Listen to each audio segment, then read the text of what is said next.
وہ کہتے ہیں کہ نبی کریم صلی اللہ علیہ وسلم اس لیے باہر تشریف لائے تاکہ ہمیں شب قدر کی اطلاع فرما دیں، مگر دو مسلمانوں میں جھگڑا ہو رہا تھا۔ حضرت نے ارشاد فرمایا کہ میں اس لیے آیا تھا کہ تمہیں شب قدر کی خبر دوں، مگر فلاں فلاں شخص میں جھگڑا ہو رہا تھا کہ جس کی وجہ سے اس کی تعین اٹھا دی گئی۔ کیا بعید ہے کہ یہ اٹھا لینا اللہ کے علم میں بہتر ہو، لہٰذا اب اس رات کو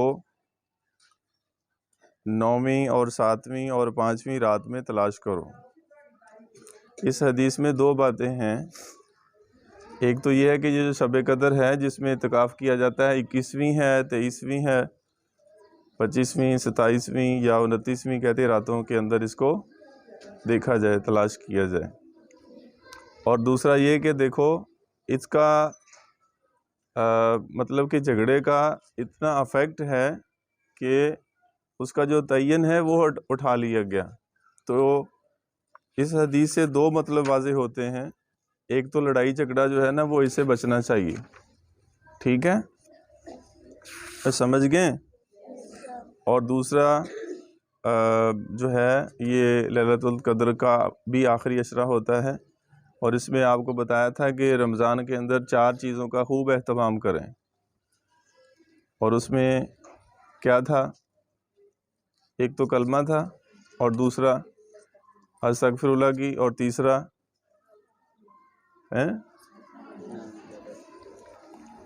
تو اس کے بعد آگے ہے حضرت عبادہ رضی اللہ تعالیٰ عنہ نے نبی کریم صلی اللہ علیہ وسلم سے شب قدر کے بارے میں دریافت کیا کہ آپ صلی اللہ علیہ وسلم نے ارشاد فرمایا کہ رمضان کے اخیر عشرہ کی طاق راتوں میں اس کو تلاش کرو۔ اب 21ویں تو گزر گئی ہے، آج 22واں روزہ ہے، یعنی ابھی جو رات آئے گی یہ 23ویں ہوگی، 23، 25، 27، 29 یا رمضان کی آخر رات میں جو شخص ایمان کے ساتھ ثواب کی نیت سے اس رات میں عبادت کرے، اس کے پچھلے سب گناہ معاف کر دیے جاتے ہیں۔ اس رات کو من جملہ اور علامتوں کی یہ بھی ہے کہ وہ رات کھلی ہوئی چمکدار ہوتی ہے، صاف شفاف، نہ زیادہ گرم نہ زیادہ ٹھنڈی۔ اب اس کے بارے میں بتایا گیا ہے، یہ رات ایسی ہوتی ہے، گرم بھی نہیں ہوتی اور نہ زیادہ، بالکل سکون ہوتا ہے، بادل بھی نہیں آئے ہوتے، اور بالکل صاف ماحول صاف آسمان صاف ہوتا ہے، سناٹا چھایا ہوا ہوتا ہے، کوئی کسی جانور کے شور شرابے کی آوازیں نہیں ہوتی، کوئی جانور وغیرہ بول رہے ہوں، بلکہ معتدل، گویا کہ اس میں انوار کی کثرت کی وجہ چاند کھلا ہوا، اور اس رات میں صبح تک آسمان کے ستارے شیاطین کو نہیں مار جاتے۔ اور نیز اس کی علامتوں میں سے یہ بھی ہے کہ اس کے بعد کہ صبح آفتاب بغیر شعاع کے طلوع ہوتا ہے، یعنی اس کا ایک نشانی یہ بھی ہے کہ جب سورج نکلتا ہے تو اس میں شعائیں، آپ نے دیکھا ہوگا کہ اس میں ایسے جیسے کوئی لائٹ نہیں چلا رہا، تو اس طرح اس کے اندر سے نمودار ہوتی ہے، لیکن جب یہ رات ہوتی ہے تو اس کے اندر جو ہے نا یہ بغیر لائٹ کے ہی نکلتا ہے، اور بالکل ٹکیا کی طرح ہوتا ہے، یعنی کہ جو ایسے 14ویں رات کا چاند نہیں ہوتا، اور اس طرح وہ نکلتا ہے۔ اللہ جل شانہ نے اس دن کی آفتاب کے طلوع کے وقت شیطان کو اس کے ساتھ نکلنے سے روک دیا، یعنی بے خلاف اور ان دنوں کے طلوع آفتاب کے وقت شیطان اس کی جگہ ظہور ہوتا ہے۔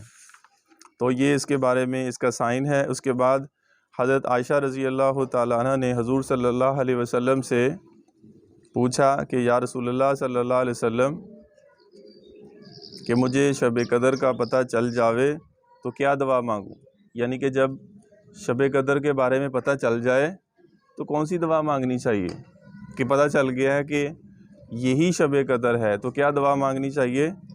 تو حضور صلی اللہ علیہ وسلم نے اللہم سے آخر تک دعا بتلائی، جس کا ترجمہ یہ ہے کہ اللہ تو بے شک معاف کرنے والا ہے اور پسند کرتا ہے معاف کرنے کو، پس معاف فرما دیجئے، یعنی اپنے ہی بخشش کی، اپنے لیے اپنے ہی توبہ کی جو ہے وہ اس میں آپ نے دعا کرنی ہے۔ بات سمجھ گئے؟ اچھا، اس میں ایک اور بات بتاتا چلوں آپ کو کہ آخر میں جو اعتکاف ہوتا ہے اس کی جو سنت ہے وہ صرف وہ آخری 10 دن ہیں. اگر کوئی کہتا ہے کہ میں نے 3 دن کا کرنا ہے، میں نے 1 دن کا کرنا ہے، جو نفلی اعتکاف ہے وہ تو 10 منٹ کا بھی ہو جاتا ہے. ایک سنت ہوتا ہے، اور یعنی کہ 5 دن کا کرنا ہے، یا زیادہ تر جو ہے نا وہ کہتے ہیں میں نے 3 دن کا بھی کرنا ہے، لیکن وہ ہو جائے گا، لیکن وہ نفلی ہوگا، سنت نہیں ہے. سنت یہ ہے کہ 10 دن کا ہو، سنت یہ ہے کہ 20 دن کا ہو، سنت یہ ہے کہ پورے مہینے کا ہو. کہ حضور پاک صلی اللہ علیہ وسلم نے رمضان کا پورے مہینے کا بھی اعتکاف کیا ہے، 20 دن کا بھی کیا ہے اور 10 دن کا بھی کیا ہے. جو عام لوگ اس سنت کو پورا کر رہے ہیں وہ 10 دن ہیں. ٹھیک ہے، تو یہ بات ذہن میں رکھیں. باقی اعتکاف جو ہے نا وہ تو 10 منٹ کا بھی کر سکتے ہیں. ہم جب جاتے ہیں، میں خود جب جاتا ہوں مسجد میں تو اعتکاف کی نیت کر لیتے ہیں. جب اعتکاف مسجد سے باہر آتے ہیں تو وہ اعتکاف ختم ہو جاتا ہے. یعنی کہ جو نفلی اعتکاف ہے اس کی آپ نیت کر سکتے ہو. جتنی دیر مسجد میں رہیں گے وہ آپ کا اعتکاف ہوگا، اعتکاف کا آپ کو ثواب ملے گا. لیکن یوں ہی آپ باہر نکلتے ہو وہ اعتکاف ختم ہو جاتا ہے. تو یہ اس کی یہ دعا ہے نا، تو ساتھ میں یہ بھی نویت سنت الاعتکاف، کہ میں نے اعتکاف کی نیت کی ہے. تو مسجد میں جاتے ہی جو ہے اعتکاف کر لینا چاہیے، اور وہ نفلی ہوگا. جو سنت ہے وہ کیا ہے؟ وہ رمضان کے اندر جو آخری 10 دن ہیں، 20 دن ہیں، یا ایک پورا مہینہ ہے. لوگ ہیں ایسے جو پورا مہینہ بھی اعتکاف کرتے ہیں، 20 دن بھی کرتے ہیں، لیکن سنت کیا ہے؟ 10 دن کا اعتکاف. ٹھیک ہے. اچھا جی، اس کے بعد